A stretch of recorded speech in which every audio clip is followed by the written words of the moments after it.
안녕하십니까. 오늘 말씀은 사도행전 9장 32절에서 11장 3절 말씀을 읽겠습니다. 이 절은 10장 13절 또 서리가 있으되 베드로야 일어나 잡아 먹으라 하거늘. 오늘 말씀은 베드로를 통해 이방인 고넬료에게 복음을 전하는 말씀인데, 이제 복음이 예루살렘과 유대를 넘어서 땅끝까지 나아갈 수 있는 사상적 기초를 놓는 말씀인데, 오늘은 이 말씀을 읽겠습니다. 지난 이제 8장 25절에서 두 사도가 사마리아에 일어나는 성령의 역사를 듣고 주의 말씀을 그곳에 증언하며 사도성을 나타냈습니다. 그 후 예루살렘으로 돌아가는 길에 사도 베드로와 요한이 사마리아 여러 마을을 돌아다니며 복음을 전했고, 다시 이제 그 본문의 베드로 사역이 이어져 나옵니다. 이를 보면 8장 26절부터 9장 31절은 베드로와 상관없는 빌립이 에디오피아 내세에게 복음을 전하고 바울의 회심 내용을 기록하고 있는데, 누가는 왜 베드로 이야기를 하던 중에 빌립과 사울을 개입시켰을까요? 이는 자신들도 몰랐었지만 빌립과 사울, 베드로 사건을 성령께서 들어 쓰셔서 다 이방인을 향해 복음의 문을 열어가고 있다는 공통점이 있습니다. 유다는 유대를 넘어 이방 선교를 한다는 것은 문화적, 전통적, 역사적으로 아무리 생각해봐도 불가능한 일이지만, 성령께서 친히 이 사람들을 들어 쓰여서 부활하신 예수님께서 명령하셨던 사도행전 1장 8절 말씀을 차곡차곡 이루어가고 계시는 것을 보게 됩니다. 저자 누가는 이제 다시 베드로 이야기를 기록하고 있습니다. 32절, 그때 베드로가 사방에 두루 다니다가 루다에 사는 성도들에게 내려가니 33, 거기서 에니아라고 하는 사람을 만나매 그는 중풍병으로 침상 위에 누운 지 8해라. 베드로와 요한은 예루살렘으로 돌아오는 길에 사마리아 여러 지방을 다니며 복음을 전했고, 그때 사마리아와 유대 중간 지역에 있는 루다를 들리게 되었는데, 그곳에 8년 동안 중풍병으로 누워 고통당하고 있는 에니아라는 사람이 있었습니다. 34, 베드로가 이르되 에니아야, 예수 그리스도께서 너를 낫게 하시니 일어나 내 자리를 정돈하라 한데 곧 일어나니. 베드로는 사도행전 3장에서 안진뱅이를 나사렛 예수 그리스도 이름 권세를 의지해서 일으켜 세웠는데, 오늘 또한 예수님의 믿음과 긍휼의 마음으로 성령 충만하여 확신 있게 명령하였습니다. 에니아야, 예수 그리스도께서 너를 낫게 하시니 일어나 내 자리를 정돈하라 라고 명령을 하였습니다. 이러할 때 그가 일어났습니다. 복음서에서 실수도 많고 좌충우돌하며 나서기 좋아했던 베드로가 이제 오순절 성령 강림 사건 이후에 성령 충만한 믿음의 종, 지혜의 종, 능력의 사도가 됩니다. 그 결과 35, 루다와 사론에 사는 사람들이 다 그를 보고 죽게 돌아오니라. 이 사건으로 루다와 사론에 사는 사람들이 주님께 돌아오는 놀라운 성령의 역사가 있게 되었다는 것입니다. 지난 시간에 사울이 다메섹에 예수 믿는 자를 잡으러 간 것을 보면 다메섹에도 이미 예수 믿는 자들이 있었던 것을 보게 됩니다. 또한 롯다, 사론 순식간에 이 성령의 불똥이 이 사방으로 이제 흩어진 것처럼 복음이 이미 여러 곳으로 전파되어 폭발적인 성령의 역사들이 있었던 것을 보게 됩니다. 지금 베드로는 이런 흩어진 디아스포라들을 신방하고 있는데, 이제 루다의 에니아 사건은 또다시 삽시간에 거기에서 18km 떨어진 그 옛날 그 요나가 다시스로 도망가던 항구 요빠에 성도들에게까지 소문이 쫙 퍼져나가게 되었습니다. 36. 여바에 다비다라는 여제자가 있으니 그 이름을 번역하면 도르가라. 선행과 구제하는 일이 심히 많으니. 37. 그때 병들어 죽음의 시체를 씻어 다락에 누이니라. 이곳 여제자 성도 중에 선행과 구제하는 일을 심히 많이 했던 도르가라는 뜻을 가진 다비다가 있었는데, 그녀가 아마 구제를 너무 열심히 하다가 자기 건강도 돌보지 않고 넘치는 충만함으로 열심히 구제를 하다가 그만 병이 들어 죽어버린 것입니다. 그런데 그때 가까운 루다에 베드로가 있다는 소문들을 그 공동체 제자들이 들었습니다. 38. 루다가 여바에 가까운지라 제자들이 베드로가 거기 있는 것을 듣고 두 사람을 보내어 지체 말고 와달라 간청하여, 만일 도르가가 루다의 애니아처럼 죽기 직전이라면 고쳐달라고 초청할 수도 있지만 이미 죽어버리고 시체를 씻어 다락에 누였는데 초청을 하는 것도 놀랍지 않습니까? 그런데 또 이미 죽은 것을 듣고도 베드로가 이 초청에 응해서 옆바까지 간 것도 참으로 놀랍습니다. 39. 베드로가 일어나 그들과 함께 가서 이름에 그들이 데리고 다락방에 올라가니 모든 과부가 베드로 곁에 서서 울며 도르가가 그들과 함께 있을 때 지은 속옷과 겉옷을 다 내보이거늘. 그곳 성도들은 베드로에게 도르가가 살아있을 때 그들과 함께 가난한 사람들을 위해서 지었던 속옷과 겉옷을 증거로 보여주며 살아생전 얼마나 그녀가 과부들과 가난한 자들을 위한 목자의 심정으로 끊임없이 격려하고 구제했었는지, 그들에게 함께 정성스럽게 만들었던 속옷과 겉옷을 보여주면서 그를 기리는 것입니다. 도르가는 평생 선행과 구제를 아무 조건 없이, 이유 없이, 대상이 누구나 따지지 않고 선행을 행하다 죽은 사람이었습니다. 이때 주님께서 베드로에게 믿음의 확신을 심어주셨습니다. 40. 베드로가 사람을 다 내보내고 무릎을 꿇고 기도하여 돌이켜 시체를 향하여 이르되 다비다야 일어나라. 그가 눈을 떠 베드로를 보고 일어나 앉은지라. 참으로 놀랍지 않습니까? 신약 성경에도 예수님께서 죽은 자를 살리신 사건이 3번 있었지 않습니까? 야이로의 딸에게 달리다 쿰 해서 살아나셨고, 또 살아났고, 또 나인성 과부의 아들 청년아 일어나라 해서 살아났고, 또한 죽은 나사로야 나오라 하고 부활이요 생명이신 주님께서 그를 살리셨습니다. 그런데 부활의 예수님께서 베드로를 통해서 지금도 살아 계신 것을 보여주기 위해서 이 여인을 살리시는 것입니다. 부활이요 생명이신 예수님께서 베드로가 부활신앙을 가졌을 때, 담대하게 부활신앙을 선포할 때 죽었던 생명이 소생하는 놀라운 역사가 일어났습니다. 다비다야 일어나라 달리다 쿰 하는 것처럼 다비다 쿰 할 때 기적이 일어나 생명이 소생하게 된 것입니다. 41. 베드로가 손을 내밀어 일으키고 성도들과 과부들을 불러들여 그가 살아난 것을 보이니 이때 마치 나사로가 일어나 걸어 나왔던 현장과도 같은 엄청난 충격과 환호성으로 주님께 영광을 돌리는 것입니다. 그 결과 42. 온 요빠 사람이 알고 많은 사람이 주를 믿더라. 우리가 신앙생활하면서 기적을 경험할 수도 있고 기적을 경험할 수도 없을 수도 있지만 가장 큰 기적은 내가 예수님을 믿는 기적이지 않습니까? 중요한 것은 이 본문의 기적을 통해서 많은 사람들이 예수님께 돌아왔다는 것입니다.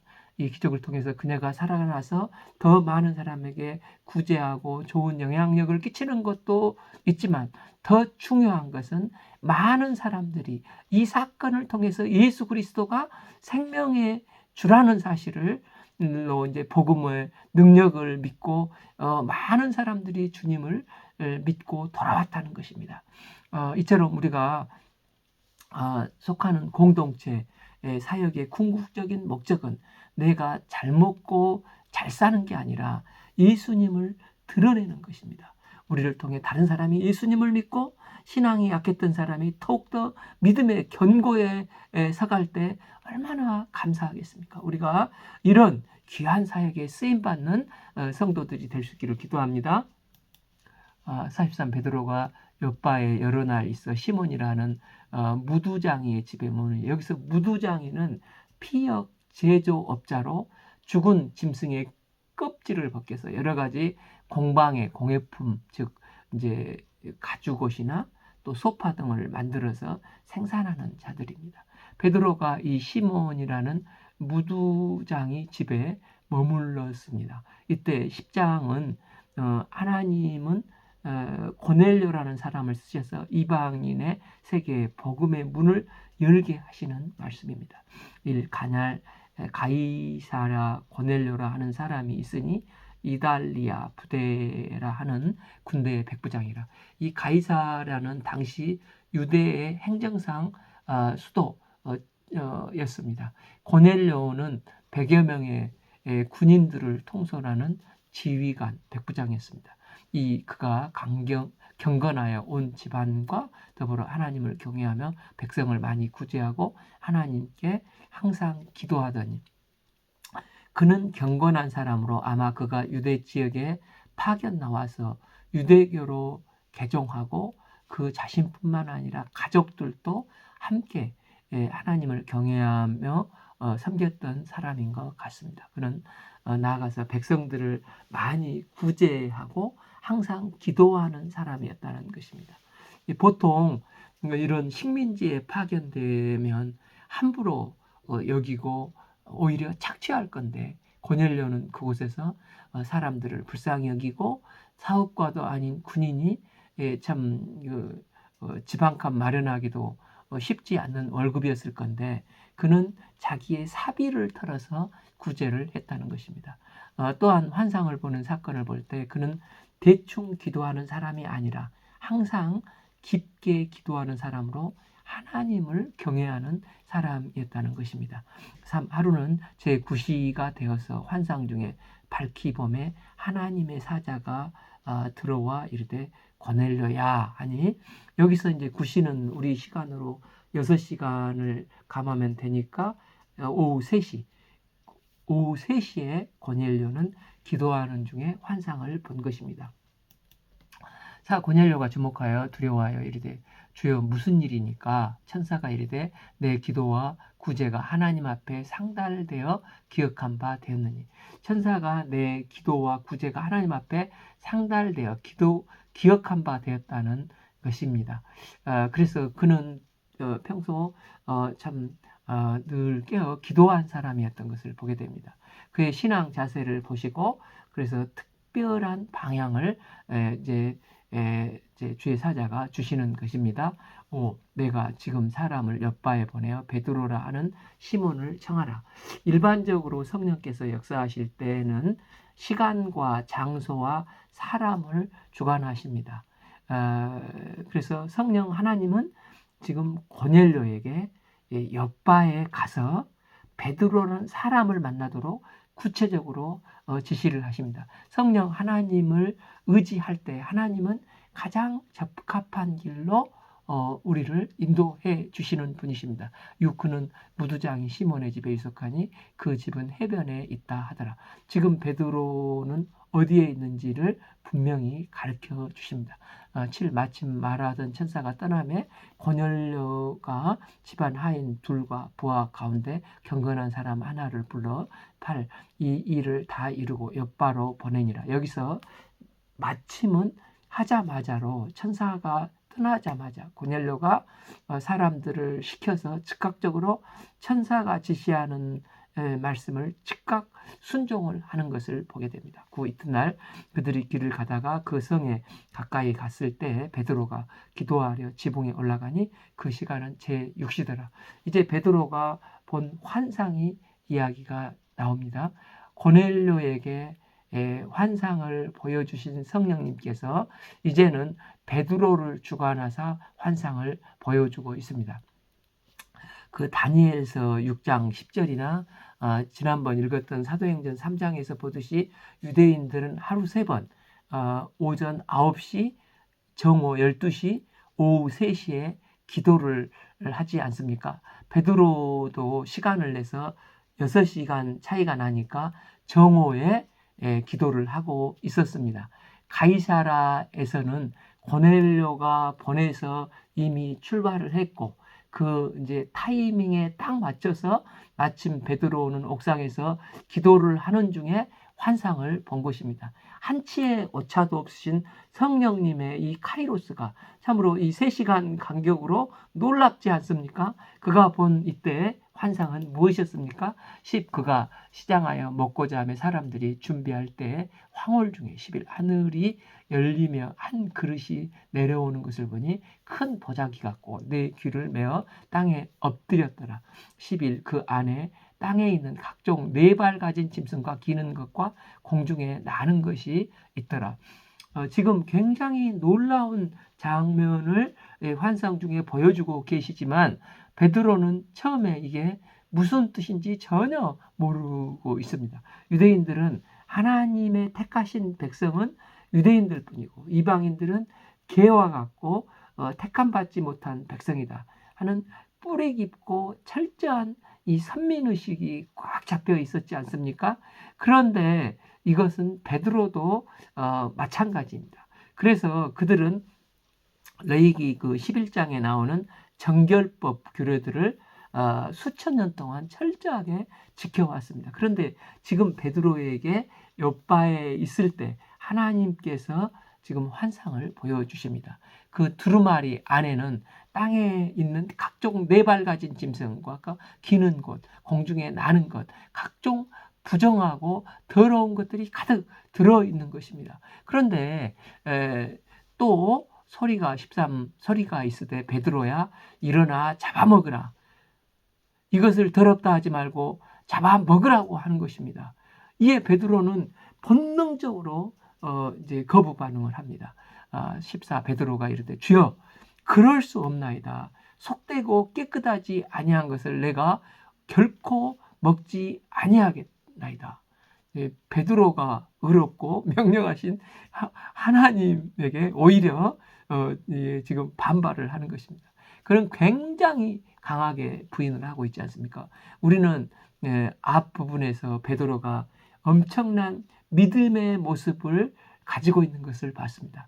그 베드로는 믿음으로 중풍병자를 일으키고 심지어 죽은 자를 소생시키는 놀라운 기적을 체험을 했습니다. 그런 베드로이지만 사도행전 1장 5절에서 예수님께서 부활하신 예수님께서 이제 이스라엘이 회복의 때가 이때이니까 할 때 오직 성령이 임하시면 땅끝까지 복음을 증거하리라 이렇게 했는데도 베드로는 아직까지 유대주의적인 이 사고가 뼛속까지 박힌 유대적인 편견에서 벗어나지 못하고 있었습니다. 이에 성령 하나님은 이런 율법주의와 유대주의의 시선과 틀을 깨뜨리고 뛰어넘고자 그래서 이방 선교를 땅끝까지 이루고자 베드로를 지금 사용하고 계시는 것입니다. 15 또 두 번째 소리가 있어 하나님께서 깨끗게 하신 것을 내가 속되다 하지 말라. 그러니까 베드로는 이 3번 늘 3번이지 않습니까? 부인을 해도 3번, 예수님께 사랑 고백을 해도 3번, 또 환상을 보여줘도 3번입니다. 그러나 베드로는 이 말씀을 2번째, 3번째도 이해하지 못합니다. 17 베드로가 본 환상이 무슨 뜻인지 속으로 의아해 하더니 마침내 고넬료가 보낸 사람들이 시몬의 집을 찾아와 문 밖에 서서 18 불러 이르되 베드로라 하는 시몬이 여기 유숙하느냐 하거늘 19 베드로가 그 환상에 대해 생각할 때 성령께서 그에게 말씀하시되 2 사람이 너를 찾으니 일어나 20 내려가 의심하지 말고 함께 가라. 내가 그들을 보내었느니라 하시는. 베드로가 이제 기도 중에 환상을 보고 고민하고 있을 때 바로 그 타임에 고넬료가 보낸 사람이 시몬의 집을 똑똑똑하고 방문을 한 것입니다. 가장 정확한 하나님의 때에 연결을 시켜주고 계시는 것입니다. 21 베드로가 내려가 그 사람들을 보고 이르되 내가 곧 너희가 찾는 사람인데 너희가 무슨 일로 왔느냐? 22 이르되 대답하되 백부장 고넬료는 의인이고 하나님을 경외하는 사람이라. 유대 온 족속이 칭찬하더니 그가 거룩한 천사의 지시를 받아 당신을 그 집으로 청하여 말을 들으려 하니라 한데, 고넬료는 이제 지금 고넬료의 부하들은 고넬료를 인정하고 존경하는 상관이라고 말을 합니다. 그들은 고넬료를 의인이라고 평가하고 하나님을 경외하고 유대 족속에 칭찬받는 사람이고, 심지어 우리뿐만 아니라 주변 사람들이 다 그를 존경하는 사람이라는 것입니다. 이 정복자 로마의 백부장으로서 자기 민족과 자기 만족과 로마의 만족과 유익을 위해서 그곳에서 함부로 살기 쉬운데 피정복민인 이웃을 구제하고 사랑하는 게 정말 쉽지가 않을 건데 대단하지 않습니까? 특히나 함께 생활하는 주위 사람들, 또 가족, 부하 직원들에게 존경받던 것은 참으로 귀한 사람이라는 것을 알 수 있습니다. 이 귀한 만남을 하나님은 어떻게 소개합니까? 23 베드로가 불러 드려 유숙하게 하니라. 이튿날 일어나 그들과 함께 갈세 여파에서 온 어떤 형제들도 함께 가니라.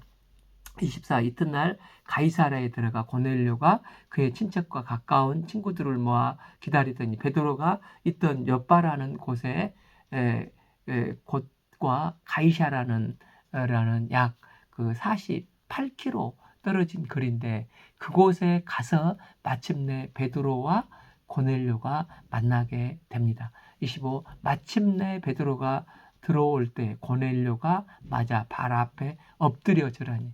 백부장 고넬료가 이렇게 할 필요까지 있었겠습니까?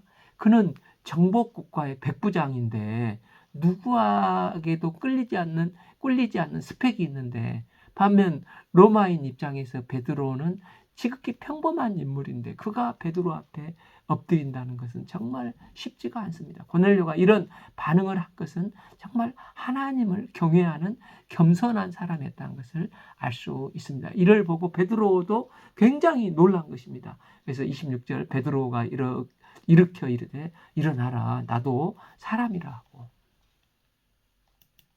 27 더불어 말하되 들어가 여러 사람이 모인 것을 보고 28 이르되 유대인으로서 이방인과 교제하며 가까이 하는 것이 율법인 줄을 너희도 알거니와 하나님께서 내게 지시하사 아무도 속되다 하거나 깨끗하지 않다 하지 말라 하시기로. 베드로는 이방인 고넬료를 만나는 게 처음에는 참 껄끄러웠는데 29 부름을 사양하지 아니하고 왔노라.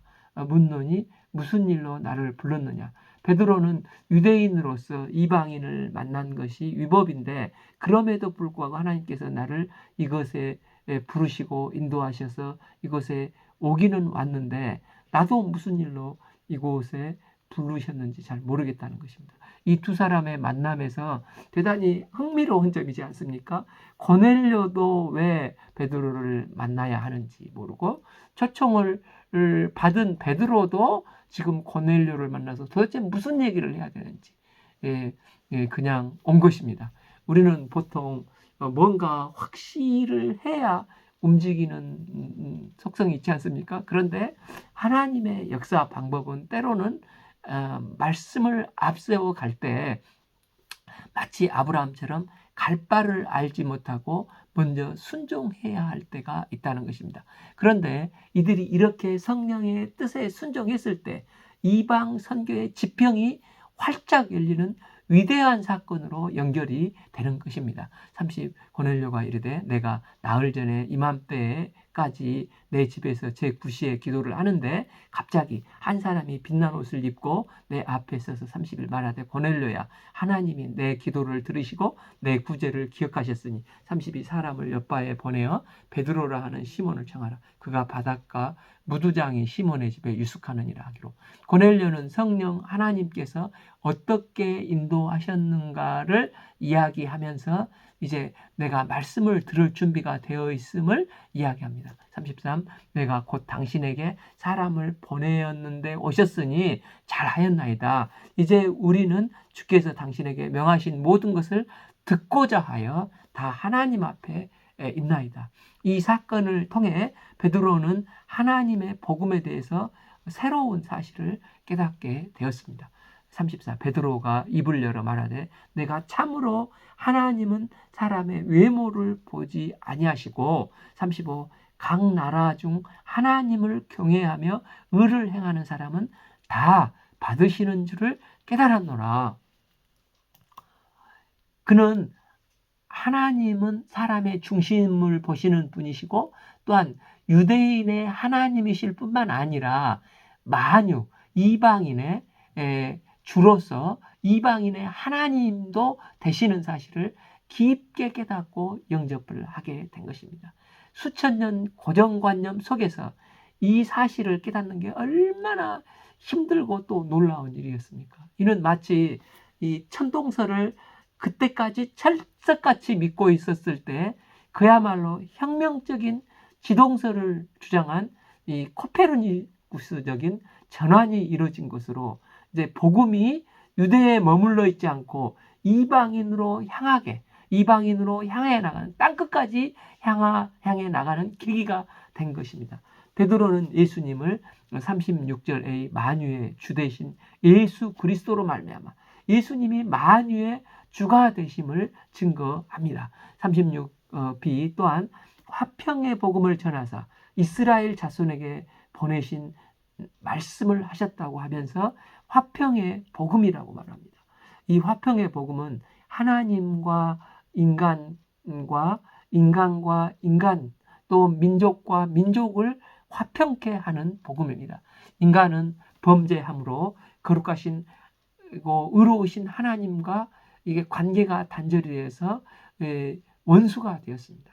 또한 인간과 인간 사이도 범죄함으로 서로 시기 질투함으로 하나 될 수가 없었습니다. 또한 민족과 민족은 서로 반목하면서 약육강식 끊임없이 전쟁의 연속이었습니다. 이런 세상에 하나님은 예수 그리스도를 허락하셨습니다. 에베소서 2장 14절에서 17절은 이렇게 말씀합니다. 그는 우리의 화평이시라. 둘로 하나를 만드사 원수된 것 곧 중간에 막힌 담을 자기 육체로 오시고 15. 법조문으로 된 계명의 율법을 폐하셨으니 이는 이 둘로 자기 안에 한 새 사람을 지어 화평케 하시고 16. 또 십자가로 이 둘을 한 몸으로 하나님과 화목하게 하려 하심이라. 원수된 것을 십자가로 소멸하시고 17. 또 오셔서 먼 데 있는 너희에게 평안을 전하시고 가까운 데 있는 자들에게는 평안을 전하셨으니. 그러니까 예수님의 복음을 영접할 때만이 하나님과 인간의 관계가 회복이 되고 민족과 민족 모든 장벽이 없어지며 화평을 이룬다는 것입니다. 세상 만민의 복음 안에서만 진정으로 화평하고 하나 될 수 있습니다. 세상 만민이 복음 안에서만 진정으로 하나 되고 화평할 수가 있습니다. 37. 곧 요한이 세례를 반포한 후에 갈릴리에서 시작하여 온 유대에 두루 전파된 그것을 너희도 알거니와. 38. 하나님이 나사렛 예수에게 성령과 능력을 기름 붓듯 하셨으니 그가 두루 다니시며 선한 일을 행하시고 마귀에 눌린 자 모든 사람을 고치셨으니 이는 하나님이 함께 하셨습니다. 베드로는 고넬료에게 먼저 예수님의 아름다운 생애를 증거합니다. 하나님께서 예수님에게 성령의 능력을 기름 붓듯이 한 이유는 하나님께서 친히 기름 부으신 메시아이심을 예수님이 메시아이심을 말을 하는 것입니다. 39. 우리는 유대인의 땅과 예루살렘에서 그가 행한 모든 일의 증인이라. 예수님의 제자들은 이 모든 일을 친히 동거 동락 3년 반 동안 예수님과 함께 하면서 이것을 두 눈으로 보고 들은 증인들입니다. 39b. 그들이 그들이 나무에 달아 죽였으나 40. 하나님이 사흘 만에 다시 살리사 나타내시되 41. 모든 백성에게 하신 것이 아니요 오직 미리 택하신 증인 곧 죽은 자 가운데서 부활하신 후 그를 모시고 음식을 먹은 우리에게 하신 것이라. 베드로는 예수님의 십자가 부활에 대해서 증거를 합니다. 42. 우리에게 명하사 백성에게 전도하되 하나님이 살아있는 자와 죽은 자와 재판장으로 정하신 자가 곧 이 사람인 것을 증언하게 하셨고 또한 하나님은 죽은 자와 산 자 가운데 예수님을 산 자와 죽은 자의 심판장으로 세우셨음을 증거합니다. 43. 그에 대하여 모든 선지자도 증언하되 그를 믿는 사람들이 다 그의 이름을 힘입어 죄사함을 받는다 하였느니라. 여기서 그래서 이 예수님의 이름을 힘입어 누구든지 믿는 자는 다 죄사함을 받을 수 있게 되었다는 것입니다. 베드로는 처음에는 이방인 고넬료를 만나는 게 영 꺼림칙했습니다. 그런데 이 환상을 생각해 보니까 하나님이 깨끗게 하신 사람인데 내가 그들을 거룩하지 못하고 편견을 가지고 있으면 안 되겠구나 하고 회개하고 온전한 마음을 열고 이방인 고넬료를 고넬료에게 예수님의 아름다운 생애와 그의 십자가, 부활, 심판, 죄사함의 은혜 등 예수님에 대해서 전반적인 복음을 증거하고 있습니다. 그랬더니 그 어떤 결과가 나온 것입니까? 44. 베드로가 이 말을 할 때 성령이 말씀을 듣는 모든 사람에게 내려오사. 45. 베드로와 함께 온 할례 받는 신자들 이방인들에게도 성령 부어주심으로 말미암아 놀라니. 46. 이는 방언을 말하며 하나님 높임을 들었음이니라. 마치 사도행전 2장에 나오는 오순절 성령 강림과 같은 성령이 지금 이 고넬료의 온 집에 충만하게 임하게 된 것입니다. 이걸 보면서 베드로가 뭘 깨달았습니까? 47. 이에 베드로가 이르되 이 사람들이 우리와 같이 성령을 받았으니 누가 능히 물로 세례 베품을 그 말이요. 베드로는 하나님이 성령을 부어주신 것은 우리 유대인들과 우리 주님의 제자들뿐만 아니라 이방인들에게도 허락된 것이구나. 하나님이 허락하신 것을 내가 어찌 금할 수 있겠는가? 내가 금하면 안 되지 하면서 확실한 인식을 하게 됩니다. 그러나 실제로 이방인을 우리는 그러니까 이방인의 사도하면 사도 바울을 말을 하지 않습니까? 그러나 실제로 이방인을 공식적으로 전도한 1호는 사도 베드로입니다. 그런데 이게 참으로 신묘막측한 성령의 지혜요 의미가 있습니다. 만일 사도 바울이 이방인을 전도했다면 어떤 일이 1호로 전도했다면 어떤 일이 생길 수 있겠습니까? 지금 예루살렘 성도들에게 바울에 대한 시선은 아나니아도 말하고 바나바도 중재를 해서 사울을 받아들이긴 하지만 철저히 믿는 단계가 아직까지는 아니지 않습니까? 그런데 이런 사울이 나가서 유대교에서 수천 년 넘게 금하고 있던 이방인에게 전도를 해서 이방인들이 믿었다고 하면 유대 기독교인들은 아마도 좋지 않는 시선을 바울을 볼 수 있었을 것입니다. 또 이방 선교에 대한 시선이 좋지 않을 수도 있었습니다. 그런데 베드로가 실제 고넬료에게 그 앞에 10장 28절을 보면 이런 말을 하지 않습니까? 유대인으로서 이방인과 교제하며 가까이 하는 것이 위법인 줄 너희도 알거니와. 그런데 하나님께서 내게 아무도 속되다 하거나 깨끗하지 않다 하지 말라 하시기로 내가 온 것이라고 말하지 않습니까?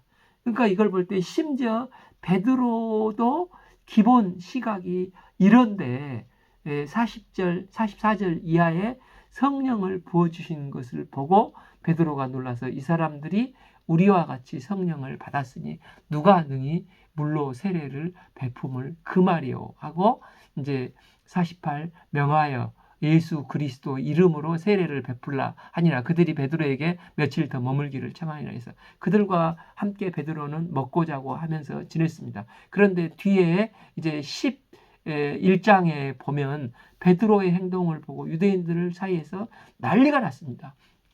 11장 1절 유대인은 사도들과 형제들이 이방인들과 하나님의 말씀을 받았다함을 들었더니 이 베드로가 예루살렘에 올라갔을 때 할례자들이 비난하여 3 이르되 내가 무할례자의 집에 들어가 함께 먹었다. 이렇게 비난을 하는 것입니다. 베드로에게도 이 정도였는데 만일 바울이 이방인에게 전도 1호로 했다면 사울이 얼마나 궁지에 몰리고 힘들었겠습니까? 하나님은 사도 바울을 이방인의 사도로 만들기 위해서 가장 초대교회에서 권위 있는 베드로를 통해서 이방 선교의 문을 활짝 열게 되고 이 복음이 증거되는 것이 허락된 것을 먼저 예루살렘 교회가 인정하도록 만드신 것입니다. 그리고 난 다음에 이방인을 위한 택한 그릇 바울을 쓰시는 것입니다. 하나님이 하시는 사역은 이처럼 아주 섬세하게 차곡차곡 준비하면서 순서를 따라가십니다. 베드로를 통해 이방 선교의 물꼬를 트고 그 다음에 바울을 내보내셔서 바울이 이방인의 그릇으로 인정받게 만드시는 것입니다. 성령 하나님의 구속 역사는 이렇듯 순서대로 주도 면밀하게 인도해 가십니다.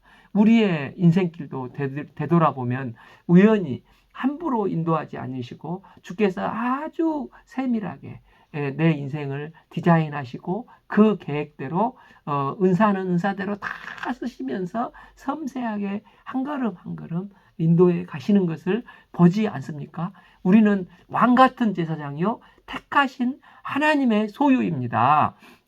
우리가 하나님 앞에 붙들리게 될 때 하나님은 나의 인생에 뜻두신 바를 한 걸음 한 걸음 인도하시고 하나님이 디자인하신 대로 하나님의 영광을 드러내는 복된 인생으로 우리를 축복하실 것을 믿습니다. 오늘 말씀은 사도행전 9장 32절에서 11장 3절 말씀을 읽었습니다. 감사합니다.